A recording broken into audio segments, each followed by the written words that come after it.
Hello, আমি Manisha. Welcome to my mini blog. রবিবার দিন চলে গেছিলাম শ্রীরামপুরে মাহেশে ওপেন হয়ে যাওয়া ত্রিবেণী মলে, যেটা বাইরে থেকে এতটা সুন্দর ছিল আর খুবই লাক্সারিয়াস লাগছিল। ভেতরে কি কি রয়েছে সেটাই তোমাদের সাথে শেয়ার করব এই ভিডিওতে। ভেতরে আসার পর এরকম একটা দারুণ অ্যাট্রাকটিভ অ্যাম্বিয়েন্স, যেটা খুবই ভালো লেগেছিল। ফার্স্ট ফ্লোরে ছিল জুডিও, আরও অনেক কিছু রয়েছে যেগুলো কিন্তু এখনও ইনকমপ্লিট, ওপেন হয়নি। চলে গেছিলাম নেক্সট ফ্লোরে, যেটা ছিল বাজার কলকাতা। বাজার কলকাতাটায় আর ঢুকিনি। নেক্সট ফ্লোরে ছিল হচ্ছে মার্কেট 99, সেটাও কিন্তু বন্ধ ছিল, যার জন্য আমি খুবই আপসেট হয়েছিলাম, কারণ ওখান থেকে ইচ্ছা ছিল কিছু কিছু জিনিস কেনার।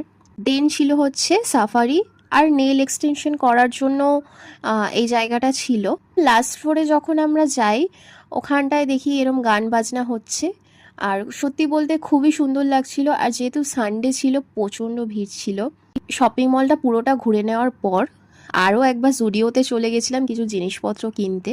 এখানের না ফুড কোর্টগুলো এখনও ওপেন হয়নি, অনেক কিছুই ছিল। এখান থেকে বেরিয়ে সোজা চলে গেছিলাম আমাদের শ্রীরামপুরের সম্রাটে, কারণ কিছু খাওয়া দাওয়া তো করতেই হবে। সম্রাট মানেই কিন্তু আমার যেটা আগে মাথায় আসে সেটা হচ্ছে বিরিয়ানি। সন্ধেটা এভাবেই কাটিয়েছিলাম। তো ব্লগটা এখানেই শেষ করছি, দেখা হচ্ছে নেক্সট ভিডিওতে। টাটা।